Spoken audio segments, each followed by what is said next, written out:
Alrighty, so some of you were, wait a minute, yeah.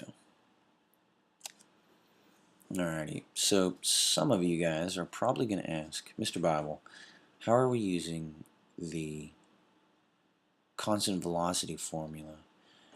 At the same situation, we're using a constant acceleration formula.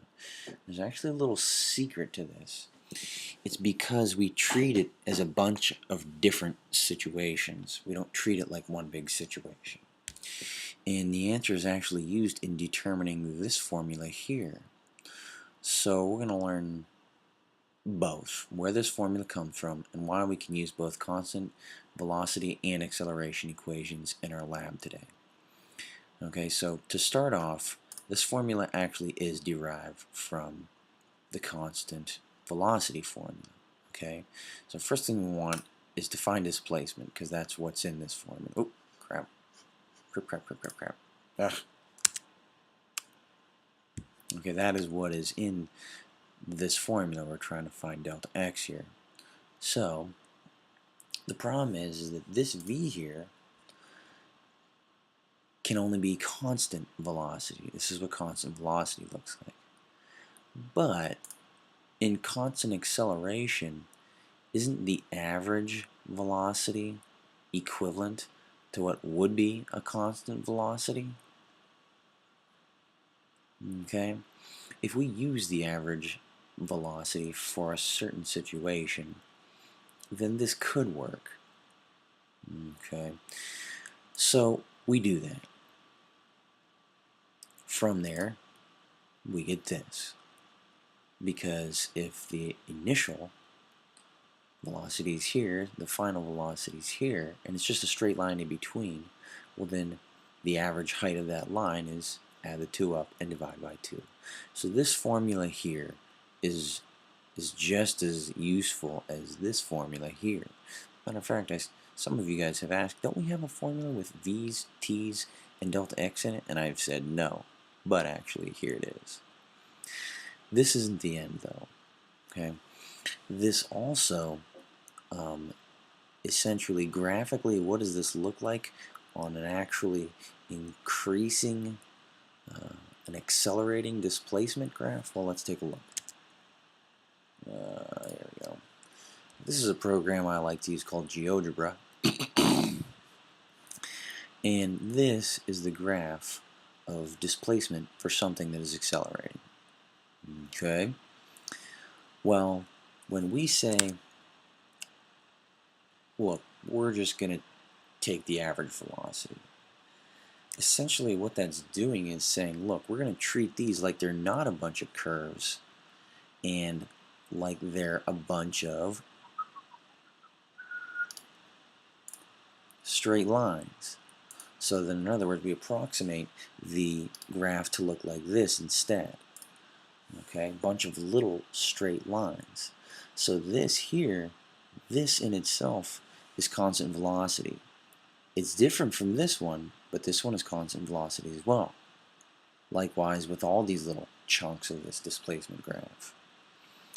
If we were to take the average velocity of each of these little mini graphs, then what we would get would be this guy, right? Because they're each straight lines and would result in a constant velocity.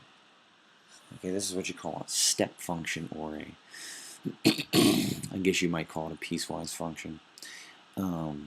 So then what we do with this is we take the same approximation and go backwards with it and say, well, look, all these little pieces right here, if we just approximated them as constant as well, then what we would get would be this.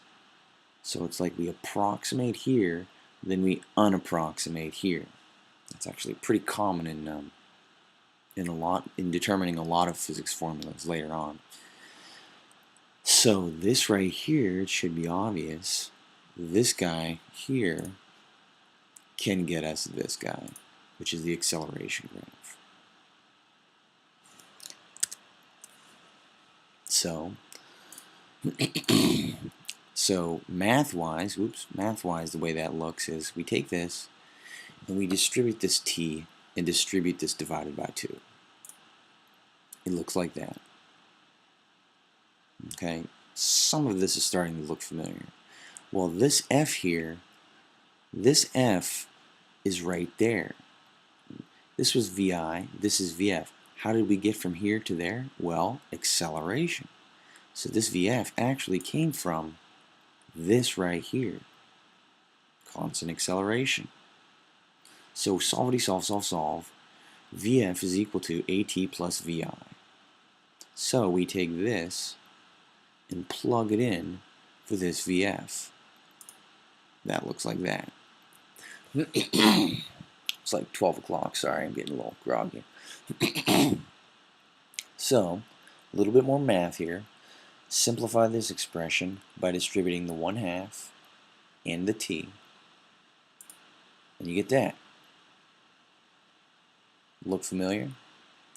These two terms are the exact same, 1/2 plus 1/2, and if we simplify this, ta-da!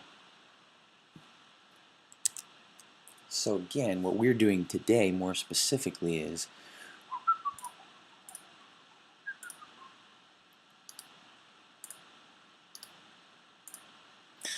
we started with this and we said, you know what, how different is this from these? So from these we could say, well, hey, the velocities that result from these guys are right here. And then we said, well, how different is this from this? And then we didn't have to approximate at all and say, well, the acceleration then would be this.